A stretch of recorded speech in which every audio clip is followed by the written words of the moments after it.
من فيض مولانا الغفور قرآن رب العالمين جاء لنا نبراس نور فيه السعادة واليقين أسمى المعاني في السطور نسمو بها دنيا ودين نلقى الشفاعة في النشور بدلائل النور المبين في حفظه تحلو الأمور ما خاب من يرجو المعين نلقى الشفاعة في النشور بدلائل النور المبين بدلائل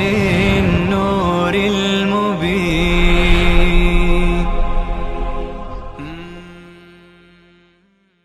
أعوذ بالله من الشيطان الرجيم. بسم الله الرحمن الرحيم. وإذا لقوا الذين آمنوا قالوا آمنا وإذا خلا بعضهم إلى بعض قالوا أتحدثونهم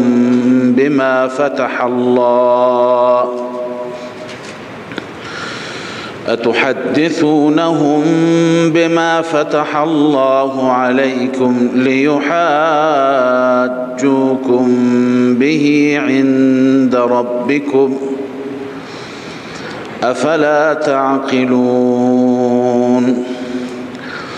أولا يعلمون أن الله يعلم ما يسرون وما يعلنون ومنهم أميون لا يعلمون الكتاب إلا أماني وإن هم إلا يظنون.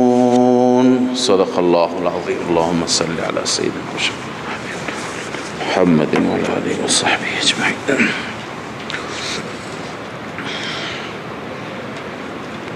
بحث گروه های مختلف یهودی بود که در زمان رسول الله صلی الله علیه و سلم حضور داشتند. اولین گروه احبار و رهبان سوء بودند، علماء سوء یهود. خداوند عزوجل فرمود افتطمعون ان یؤمنوا لکم، شما انتظار دارید که اینها ایمان بیاورند در حالی که اینها کلام الهی را که تورات هست تحریف میکنند، تغییر میدهند. اونها چگونه ایمان میآورند؟ و اذا لقوا الذین آمنوا جماعت دوم هست، گروه دوم هست، منافقین یهود. خداوند تعالی درباره منافقین یهود می فرماید اذا لقوا الذین آمنوا قالوا آمنا. هرگاه که با مؤمنین ملاقات می کنند، برخورد می کنند، اظهار ایمان می کنند منافقین یهود. و اذا خلا بعضهم الى بعض، هرگاهی که خلوت می کنند بعضی به سوی بعض و می روند بعضی به سوی بعض، با همدیگر جمع میشند، همدیگر را تنهایی می بینند، بر همدیگر اعتراض می کنند. میگویند که چرا شما وقتی که پیش مسلمانان هستید همه چیز را بهشون میگید، تمام اسرار را بهشون نگویید، تمام رموز را بهشون نگویید که در تورات ما ذکر محمد و صفات محمد ذکر شده. اینها را نگویید. اینها را که میگویید آخر چی میشه؟ همینها برای خودتون بلا میشه. از اینها استدلال میگیرند بر علیه مذهب خود ما. قالوا اتحدثونهم بما فتح الله علیکم، آیا شما سخن میگویید و خبر میدهید مؤمنین را بما فتح الله علیکم، به آن چیزی که خداوند برای شما بیان کرده؟ فتح الله به معنی چیه؟ بیان فرموده، ظاهر کرده. چیزی که خدا برای شما در تورات ظاهر کرده و بیان کرده، شما اونها را به مسلمانان میگویید اینها اسرار هستند. نباید این اسرار را گفت، اینها بر علیه خود ما تمام میشند. ببینید تفسیر روح میگه اتحدثونهم بما فتح الله علیکم ای تخبرون المؤمنین بما بینه الله لكم خاصة، تخبرون المؤمنین بما بینه الله لكم خاصة، شما به مؤمنان میگویید آنچه که خدا برای شما فقط بیان کرده. شما فقط از اینها خبر دارید، تو تورات کسی دیگه خبر نداره. بما بینه الله لكم خاصة من نعت نبیه محمد صلی الله علیه وسلم. روح المانی. خب شما چرا این مسائل را بیان میکنید؟ بما فتح الله علیکم، به آنچه که خدا بیان کرده، ظاهر کرده بر شما. شما میگویید لیحاجوکم، لام عاقبت هست. عاقبت چی میشه؟ آخر چی میشه؟ لیحاجوکم به عند ربکم، تا اینکه با شما بحث کنند، بر علیه شما دلیل بگیرند به امان گفتهای خود شما. عند ربکم، نزد پروردگار، در دنیا یا در آخرت. اینو بنویسید، در دنیا یا در آخرت. معنیش چیه؟ معنیش اینه که در دنیا فردا بیایند و شما را ملامت بکنند، یا اینکه شما آن چیزی که میگویید فردای قیامت بر علیه شما چی میکنند؟ استدلال میگیرند. خدایا خود یهود اعتراف کرد، خودشون گفتند که تو تورات ما این چنین هست. چرا شما این اسرار را به مسلمانان میگویید؟ افلا تعقلون، آیا شما عقل و خرد ندارید؟ افلا تعقلون حیث تقیمون الحجة على انفسکم. مفسرین میگویند شما نمیفهمید خودتون بر علیه خودتون حجت قائم میکنید، خودتون بر علیه خودتون دلیل درست میکنید. اکنون خداوند حماقت این منافقین را بیان میکند. این منافقان که پیش شما میایند و با هم خلوت میکنند در تنهایی، فکر میکنه اگر اونها به شما نگویند شما مطلع نمیشید، در حالی که خدا به شما میگوید. در حالی که چی؟ خدا به شما اطلاع میدهد. الله میفرماید اولا یعلمون ان الله، آیا نمیدانند یهود؟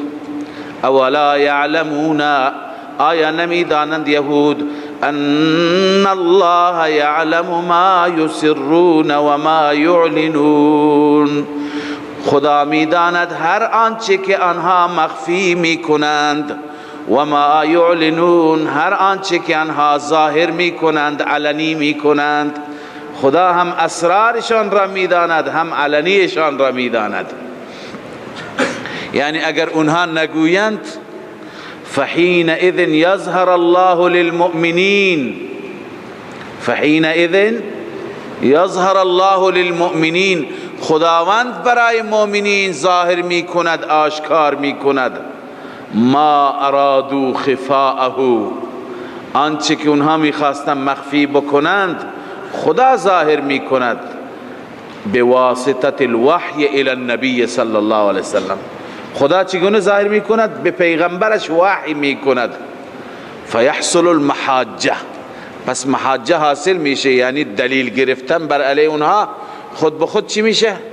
به دست میآید. از کجا میشه ما دلیل بگیریم؟ یهود به ما نگویند، خدا به ما میگوید.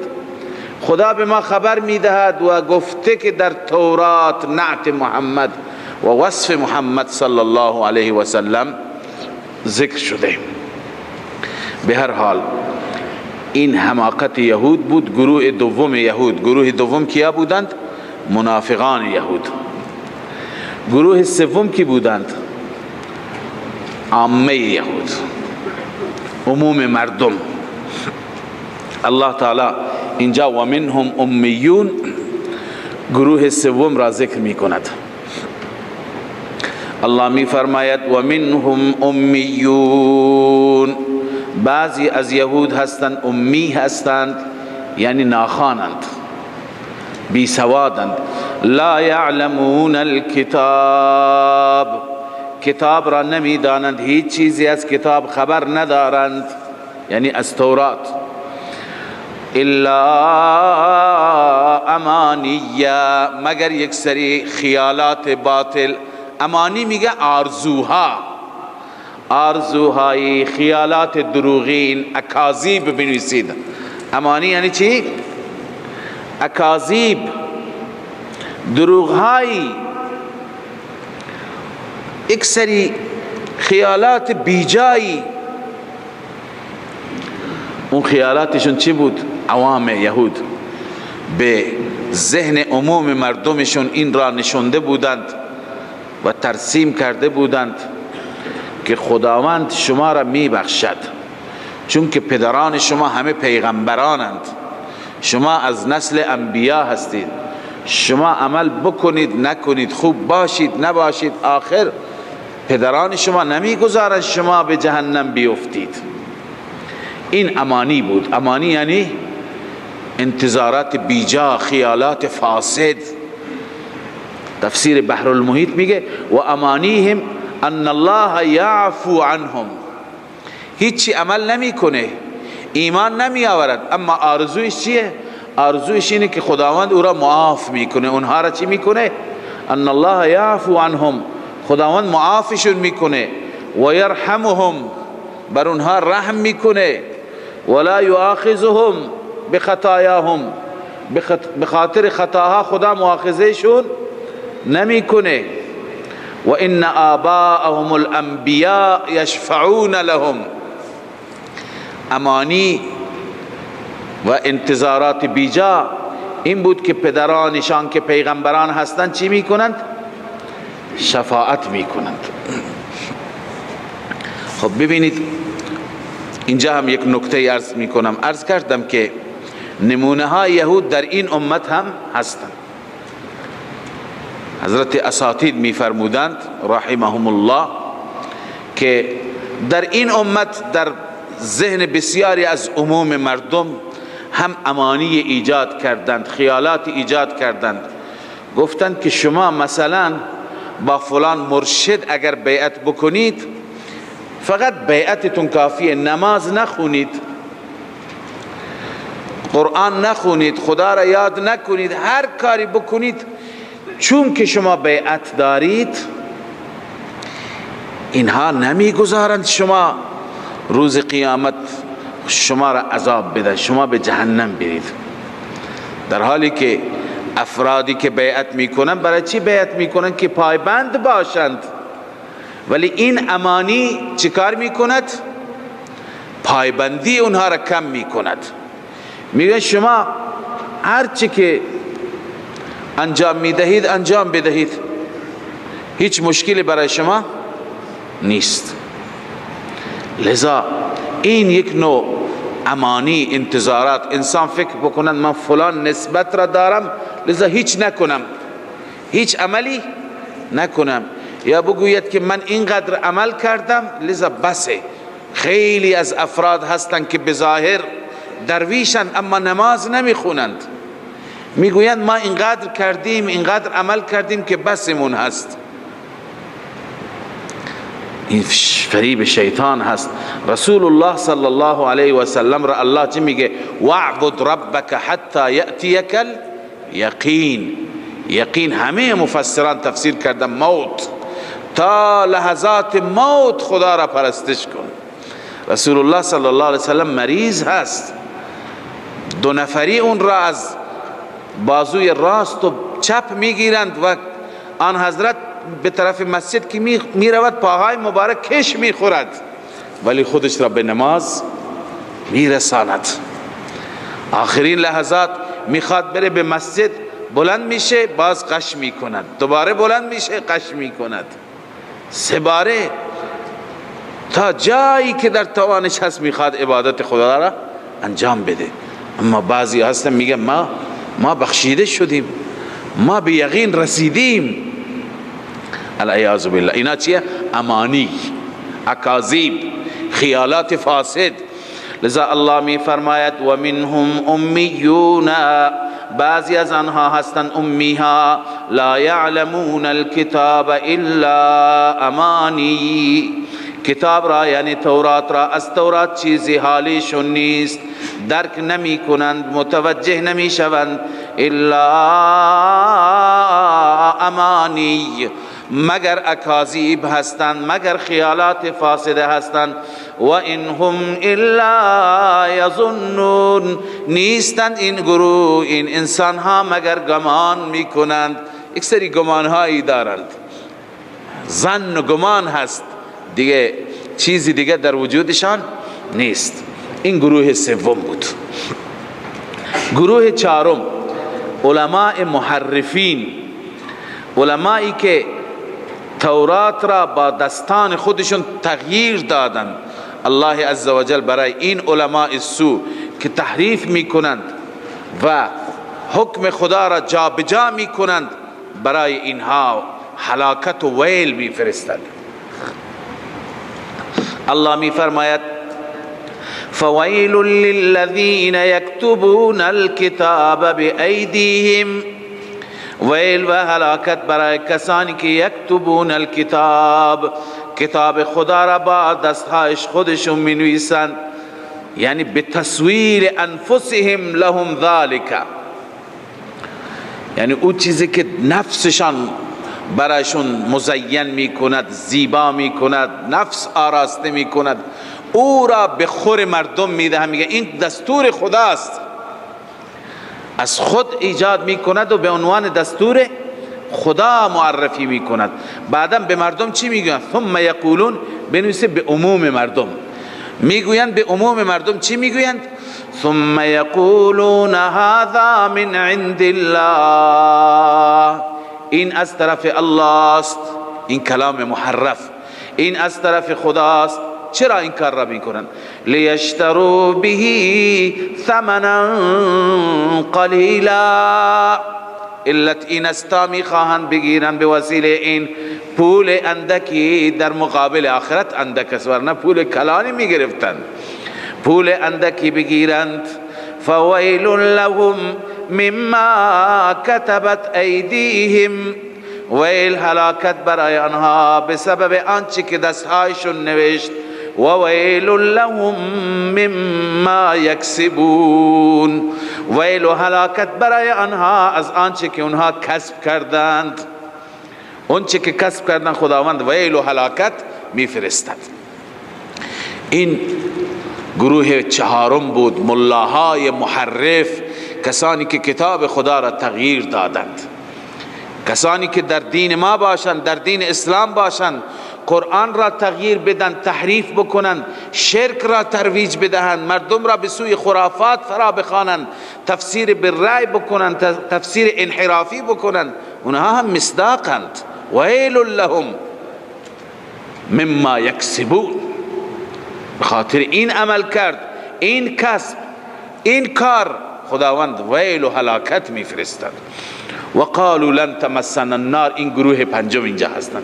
گروه پنجم کیا بودند؟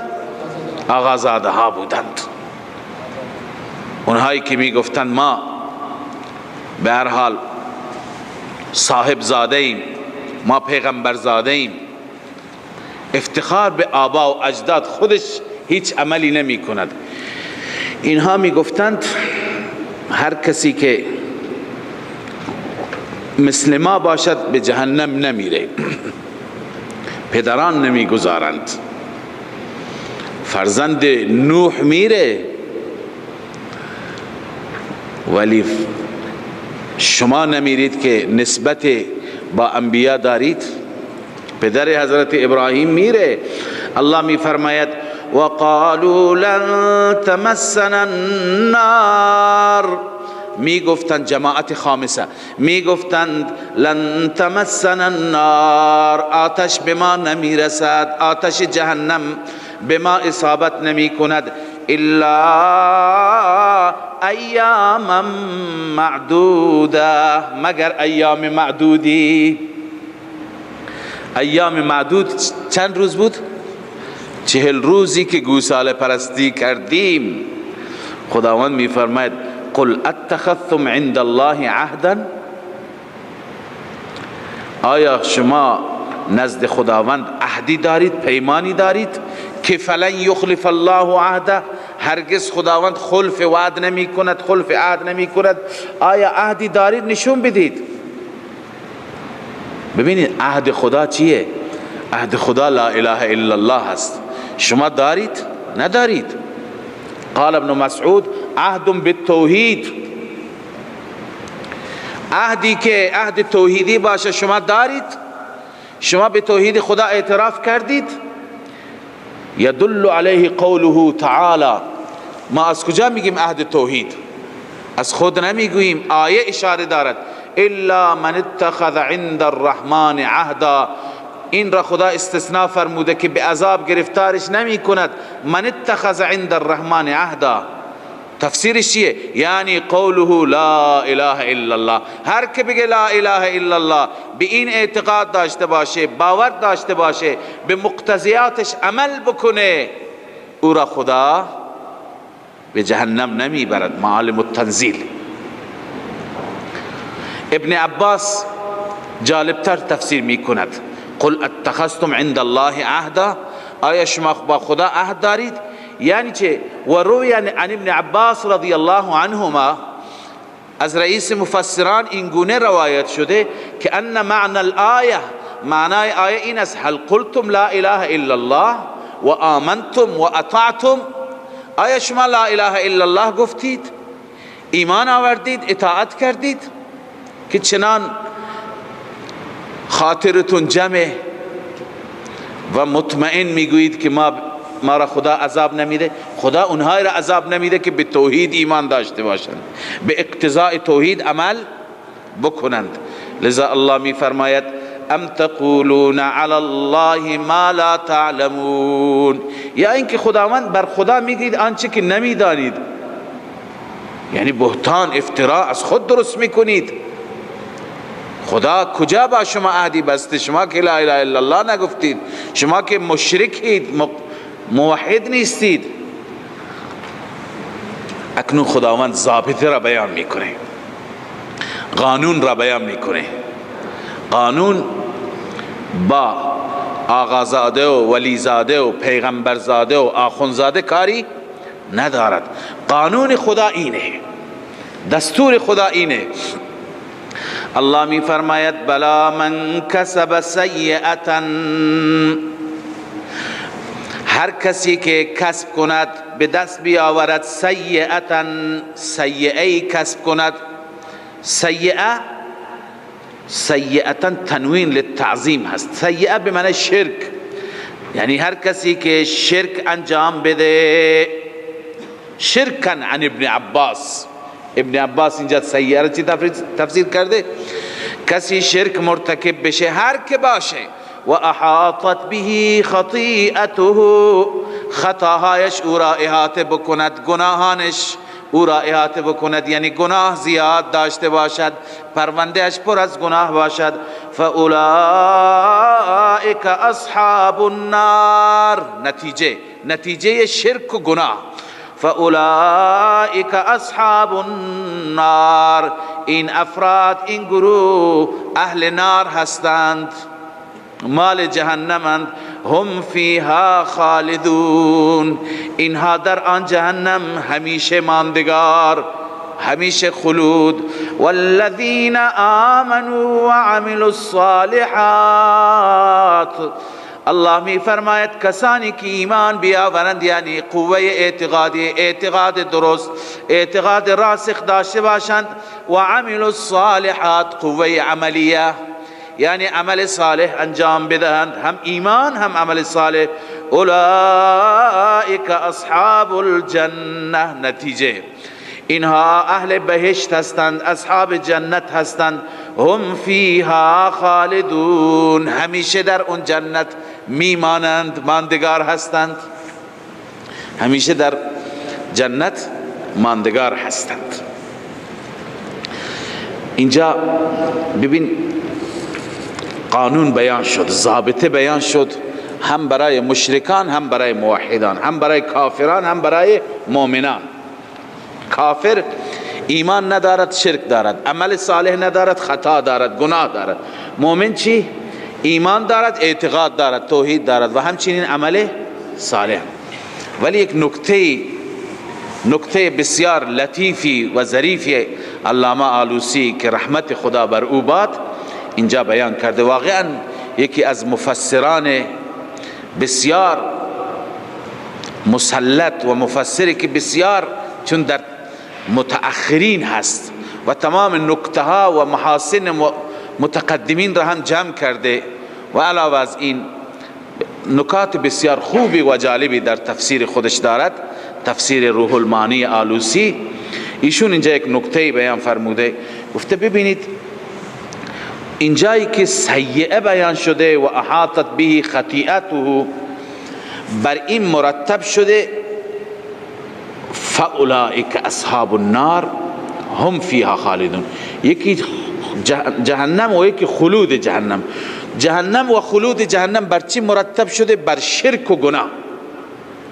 با فا آمده که فا تفریح است، یعنی خلود فی النار متفرع هست و مرتب هست بر شرک و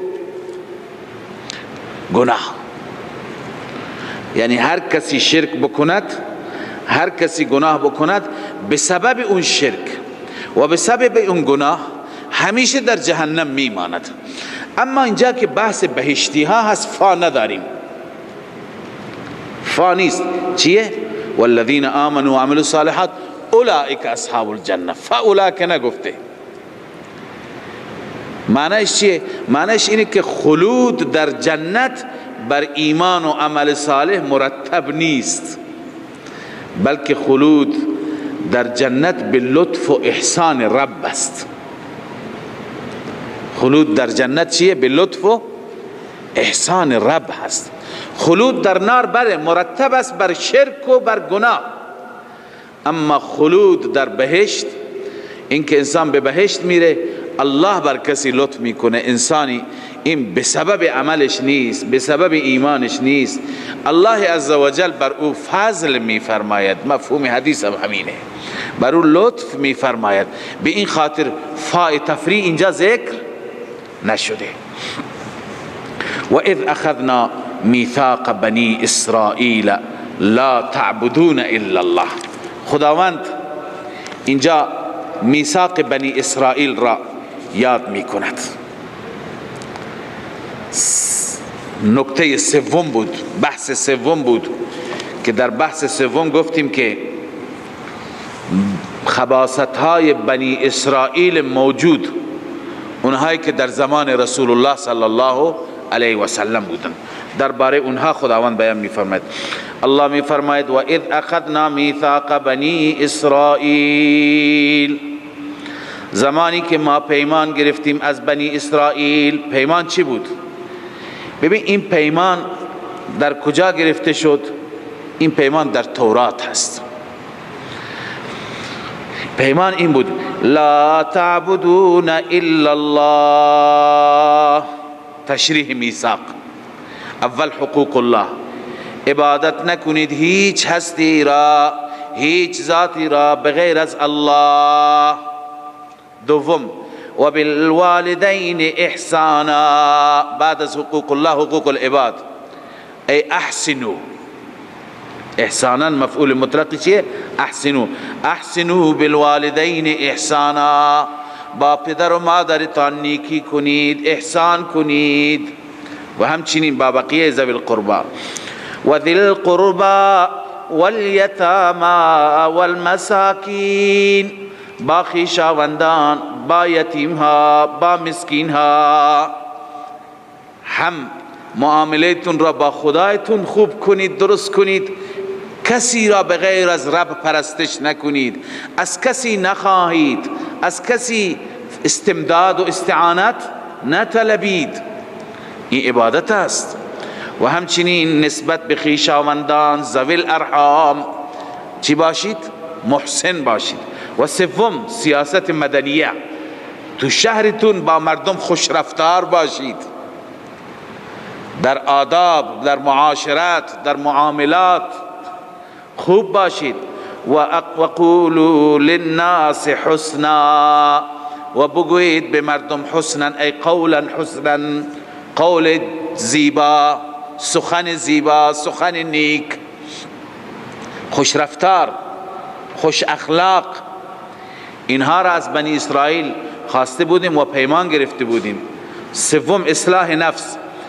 و اقیموا الصلاة، نماز را برپا بدارید، این عبادت جانی بدنی. و آتوا الزکاة، زکات پرداخت کنید، عبادت مالی. ای بنی اسرائیل، از شما پیمان گرفته بودیم این مسائل را شما عامل باشید، اما شما چی کار کردید؟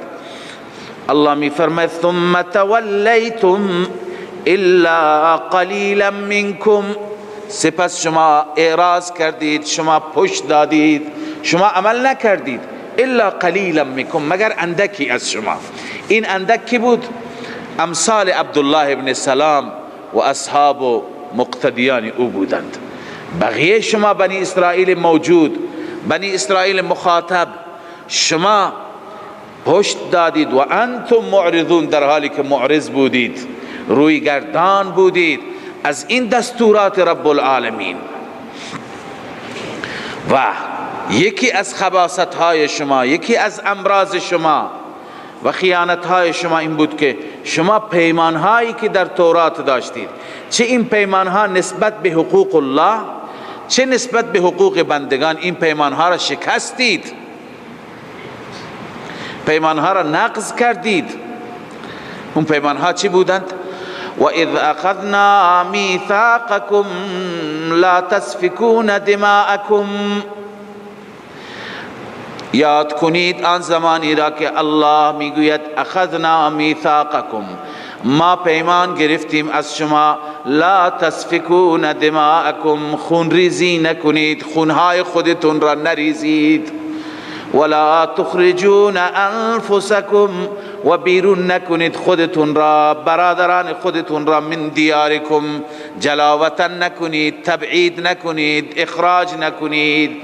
ثم اقررتم، سپس شما یهود اقرار دارید که به این محاسن در تورات، در کتابهای گذشته شما پیمان بستید، عهد بستید. و انتم تشهدون، شما هم گواه هستید، گواهید، اما چیکار کردید؟ عمل کرد شما.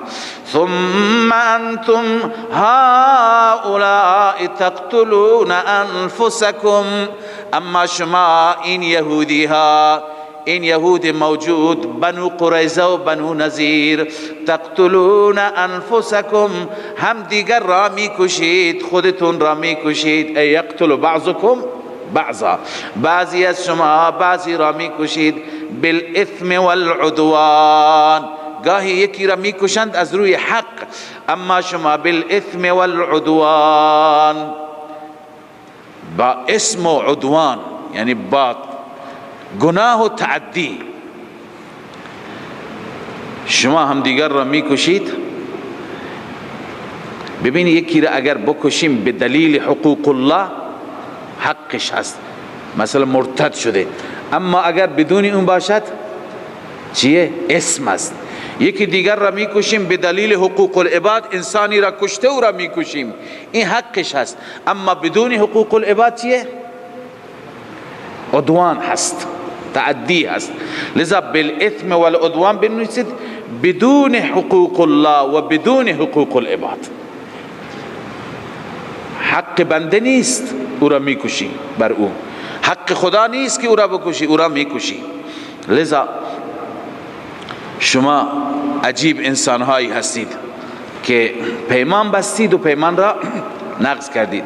و این یأتوکم اسارا تفادوهم، اگر پیش شما اسارا بیاید، اسیرانی بیایند که به خاطر اون اسیران شما پول بدید، تفادوهم، فدیه میدهید، در حالی که و هو محرم علیکم اخراجهم، این حرام هست بر شما. چی حرام هست؟ اخراجهم، اخراج اونها حرام است. شما اونها را اخراج بکنید، اونها را بکشید، این حرام است. ببینید اصل شأن نزول را عرض بکنم، آیه را بهتر میفهمید. میدانید که قبل از بعثت رسول الله صلی الله علیه و سلم دو قبیله اصلی که باشنده مدینه منوره بودند، یعنی اوس و خزرج، از سالهای سال با هم جنگ داشتند. دو تا قبیله قوی قدرتمند. یهودی ها که به عنوان مهاجر آمده بودند، از شام آمده بودند، قبایل مختلفی بودند، ولی قبایل کوچک بودند، ضعیف بودند. به خاطر حفظ خودشان با قبایل بزرگ مقیم حلیف بودند، پیمان داشتند. بنو قریظه و بنو نذیر دو قبیله یهودی هستند. بنو قریظه حلیف اوس بود و بنو نذیر حلیف کی بود؟ خزرج بود. خب اوس و خزرج که با هم می جنگیدن، اینا هم حلفایشون، یعنی هم پیمانانشون، اینها هم باید در صف اونها قرار می گرفتن. لذا بنو قریظه در صف اوس قرار می گیرد، بنو نذیر در صف خزرج قرار می گیرد. با هم می جنگیدند، با هم می جنگیدند. خب خداوند می فرماید که آیا شما به شما گفته نشده بود، پیمان گرفته نشده بود که هم دیگر را نکشید؟ چرا در دو صف مخالف قرار گرفتید و هم دیگر را می کشید؟ گاهی یکی که مغلوب می شد باید خانه و کاشانه خودش را چی می کرد؟ ترک می کرد، باید بیرون می شد. خب اینها چه کار می کردند؟ اونی که غالب می شدند اون گروه دیگر را بیرون می کرد. برادران خودتون را، هم کیش و هم مسلک خودتون را بیرون می کنید، در حالی که و هو محرم علیکم اخراجهم. اما یک عادت دیگه داشتن، اگر یکی از اینها اسیر می شد، مثلا قریظه‌ای اسیر می شد در دست قبیله کی؟ بنو نذیر، یا در دست قبیله خزرج، الان پول جمع می کردن، فدیه می دادن تا اسیر را آزاد بکنن. هر دو گروه پول جمع می کردند.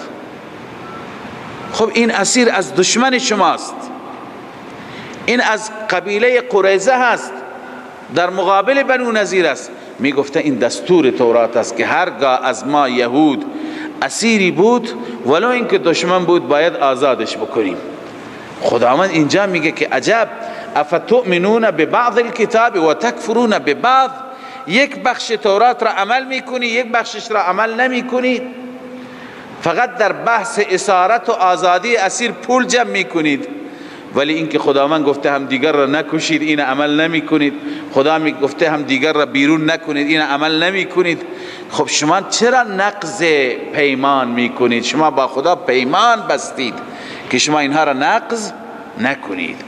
لذا الله این را بیان میفرماید که با وجود پیمان، ثم انتم هؤلاء، سپس شما این یهودیان موجود، تقتلون انفسکم، همدیگر را میکشید، و تخرجون فریقا منکم، بیرون میکنید گروهی را از خودتون، من دیارهم، از خانه و کاشانه و دیار آنها، تظاهرون علیهم بالاثم والعدوان، بر علیه اونها پشتیبانی میکنید. چی میکنید؟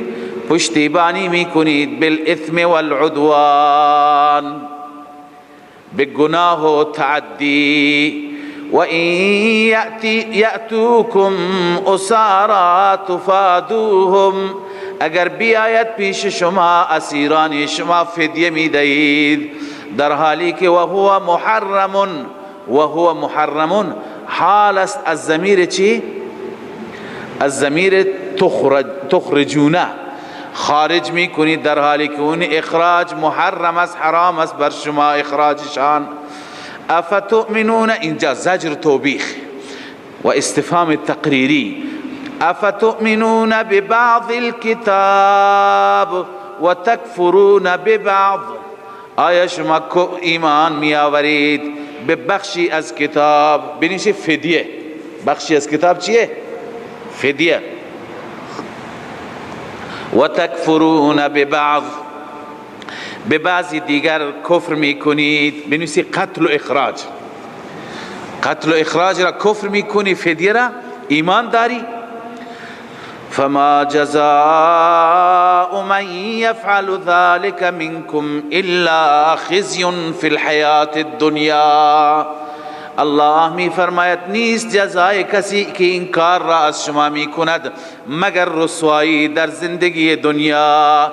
در زندگی دنیا خدا رسوایش میکنه، همین رسوایی، همه اسرار برملا میشه.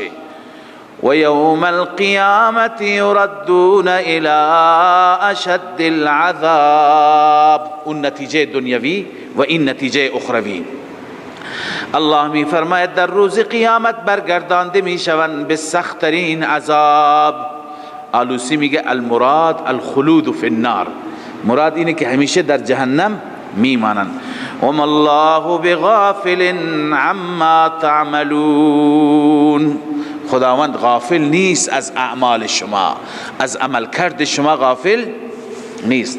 اولئک الذین اشتروا الحیاة الدنیا، این علت ثمرات است. چرا این نتیجه بد شد؟ چرا در دنیا رسوا؟ چرا در آخرت در عذاب ابدی و سرمدی گرفتار؟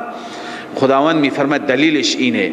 اولئک الذین اشتروا الحیاة الدنیا بالآخرة، این افراد کسانی هستند که خریداری کردند زندگی دنیا را در مقابل آخرت. آخرت را فروختند، آخرت را از دست دادند، نجات آخرت را، بهشت آخرت را از دست دادند در مقابل زندگی و لذت چند روزی دنیا. فلا یخفف عنهم العذاب، الله می فرماید عذاب از آنها تخفیف نمیشه، کم نمیشه. ولا هم ینصرون، نفی شفاعت قهری، و نه آنها یاری میشوند. ولا هم ینصرون، یاری نمیشوند، کمکی از سوی خدا برای اونها انجام نمیگیرند. بله، این ها بودند نوع چهارم یهود، سوم یهود، کسانی که چی در زمان رسول الله صلی الله علیه و سلم بودند و خلاف اون چی که در تورات بود عمل میکردند، خیانت میکردند، خباثت میکردند. و اکنون شروع میشه نوع چهارمشون. نوع چهارمشون چه کسانی بودند؟ کسانی که انبیا را از آبا و اجدادشان، انبیا را شهید کردند، انبیا را کشتند و پیمانها را نقض کردند.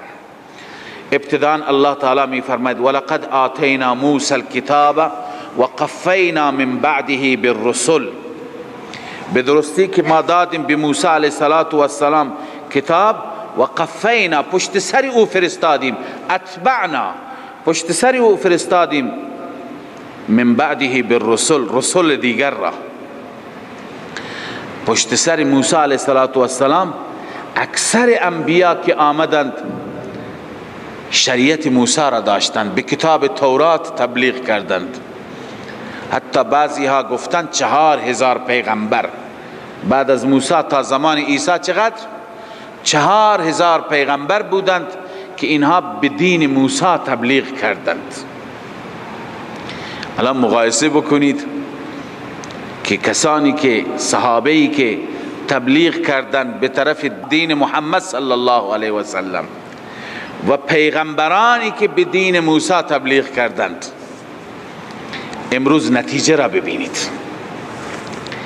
این در واقع برمیگرده به اینکه الله عزوجل این دین را دین کاملی آفریده.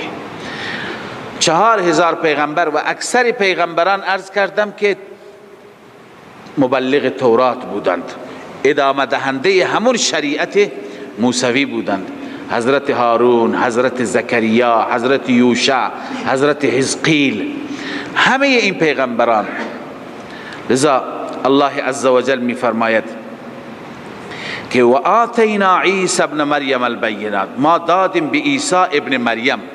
ببینید هیچ پیغمبری نامش در قرآن به نام پدرش نیست. نگفته ابراهیم ابن آذر، نگفته که موسی ابن عمران، نگفته که یحیی ابن زکریا. اما در رابطه با عیسی هست که ابن مریم. وقتی که خداوند میگه عیسی ابن مریم، هم رد یهود است و هم رد مسیحیان، چون که مسیحیان میگفتن عیسی ابن الله، عیسی ابن الله، عیسی فرزند خدا. الله تعالی میفرماید نه، عیسی فرزند مریم است، فرزند خدا نیست. پس هم نفی بنوت شد یعنی فرزندی، و هم نفی الوهیت شد، چون اینا میخواستن الوهیت عیسی را ثابت. و یهودی ها میگفتند العیاذ بالله عیسی ابن فلان، یعنی میگفتن یک کسی، یک مردی بوده که العیاذ بالله زنا کرده، عیسی از او درست شده. الله تعالی میفرماید نه، عیسی ابن مریم، اول و آخر مریم هست. بله، لذا الله میفرماید و آتینا عیسی ابن مریم، ما دادیم به عیسی ابن مریم البینات. مراد از بینات معجزات عیسی، مریضی برس، مریضی عرض کنم که نابینایی، انواع مریضی ها را عافیت میداد و مرده ها را زنده میکرد. اینها بینات و معجزات عیسی دلیل بر صداقت و حقانیت عیسی بودند. و ایدناه بروح القدس، ما عیسی علیه السلام را تایید کردیم. ببین اینجا هم نفی الوهیت است، چون که کسی که خودش خدا باشد نیاز به کمک ندارد، ما کمکش کردیم، اونم به وسیله فرشته، به وسیله جبرائیل امین. ببینید حضرت جبرائیل امین چند جا آمده که ایدناه بروح القدس، چون اولین نفخ را و اولین دم را به اصطلاح پف را جبرائیل انداخت تا عیسی علیه السلام در گریبان حضرت مریم علیه السلام به امر الله، تا عیسی چی شد؟ به وجود آمد. بعد از اون هر جا در کنار عیسی علیه السلام جبرائیل بود، خداوند بهش مأموریت داده بود، تا اینکه آخرین لحظات که عیسی را میخواستند اعدام بکنند، جبرائیل بود که عیسی را از اونجا برد به طرف آسمان ها. لذا و ایدناه همه این مراحل را چی میشه؟ شامل میشه.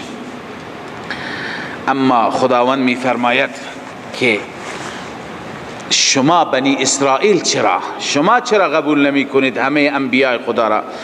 افکلما جاءکم، استفهام توبیخ است، افکلما جاءکم رسول بما لا تهوا، آیا هرگاه بیاید رسولی پیغمبری بیاورد بما لا تهوا انفسکم، آن چیزی را که نفس شما نمی طلبد، مطابق میل شما نیست، مطابق خواهش شما نیست، استکبرتم، آیا شما تکبر می کنید، آیا شما اعراض می کنید از ایمان، ففریقا کذبتم، یک گروهی از شما هستید که انبیاء را تکذیب می کنید، و فریقا تقتلون، یک گروهی هستی که شما انبیاء را می کشید.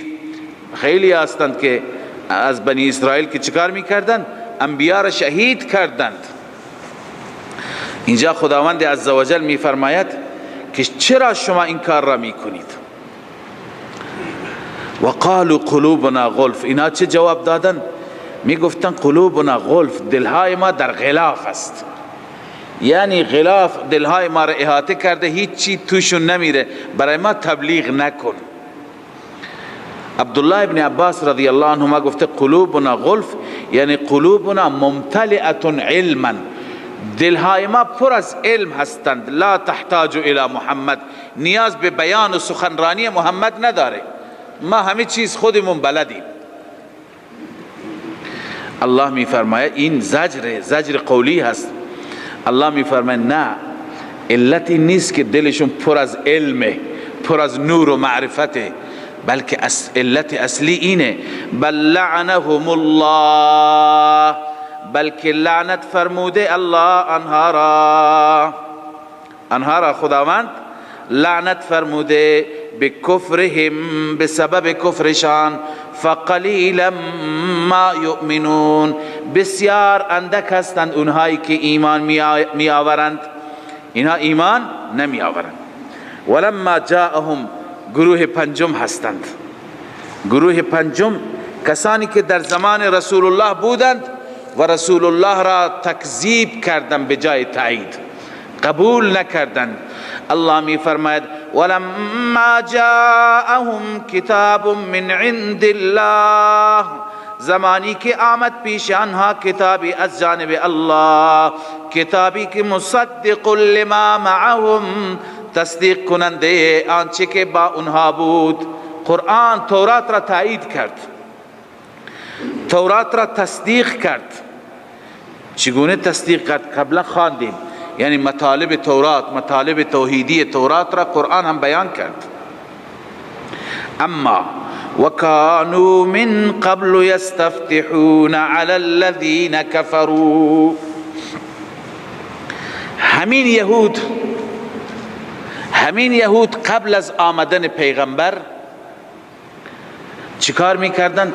یستفتحون علی الذین کفروا، یعنی قبل از پیغمبر انتظار پیغمبر را داشتند، الان ندارم. من یستفتحون را تفسیر میکنم، اما قبل از اون تاریخ کوتاهی که قبلا بیان شده خدمت شما عرض بکنم که میدانید که یهودی ها باشنده های مدینه نبودند، ساکنان مدینه نبودند. اصالتشون از کجا بود؟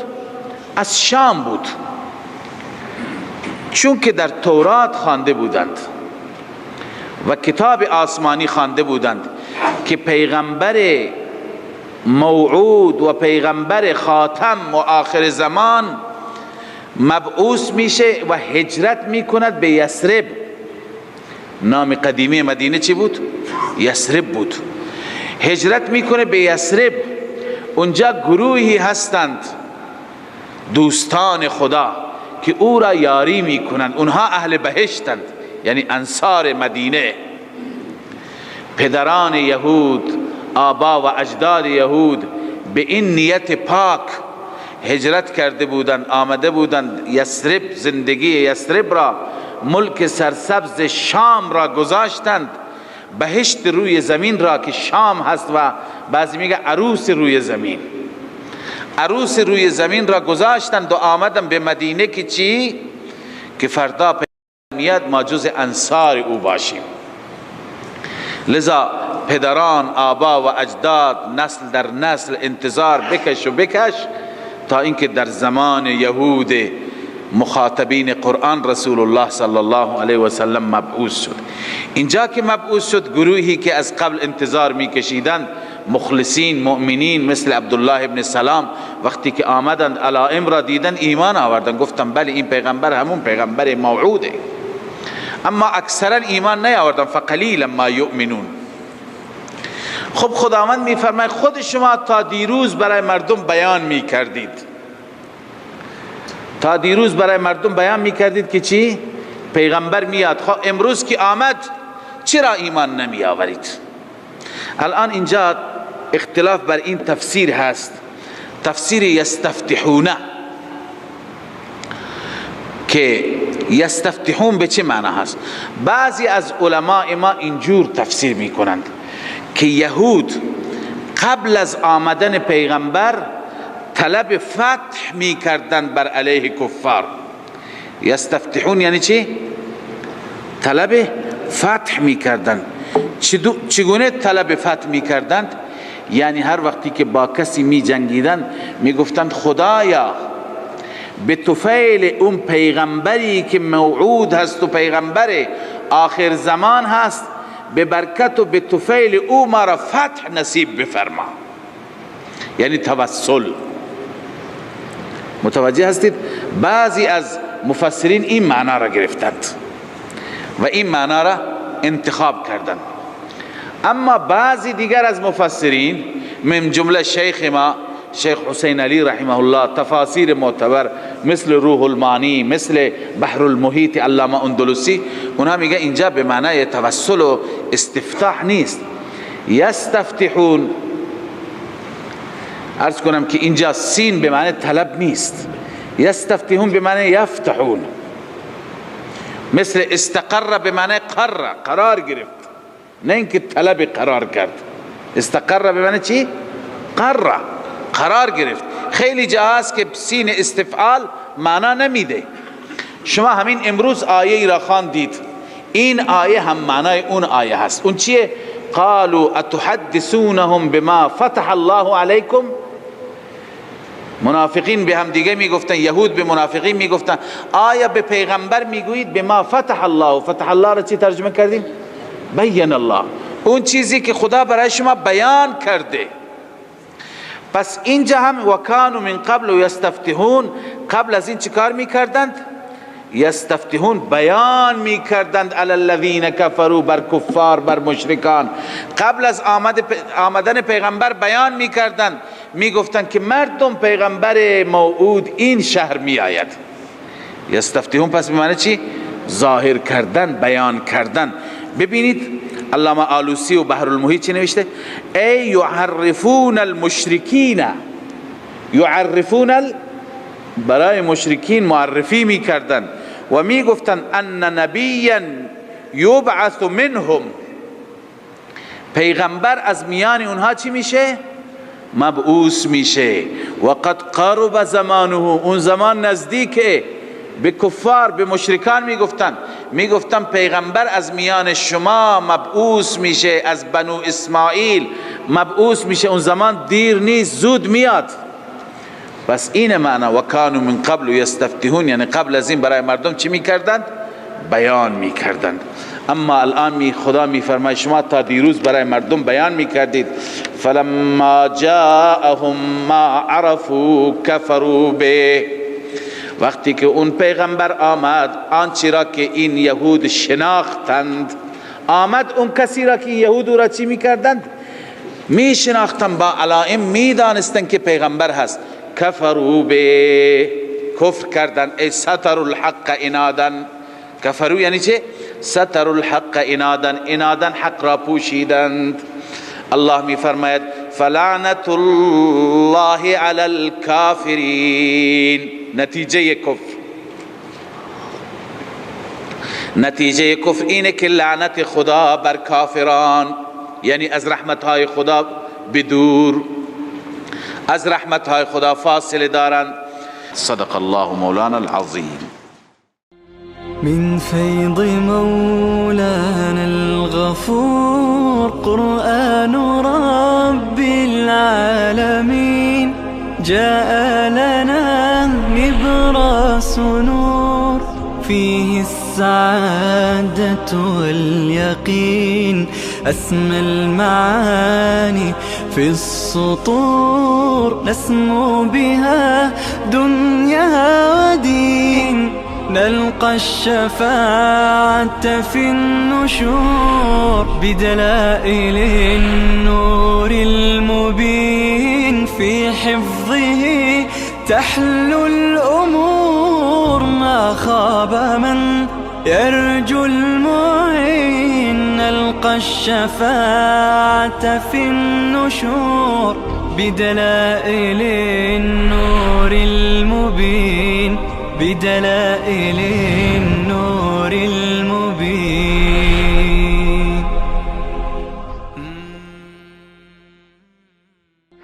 من فيض مولانا الغفور قرآن رب العالمين، جاء لنا نبراس نور فيه السعادة واليقين.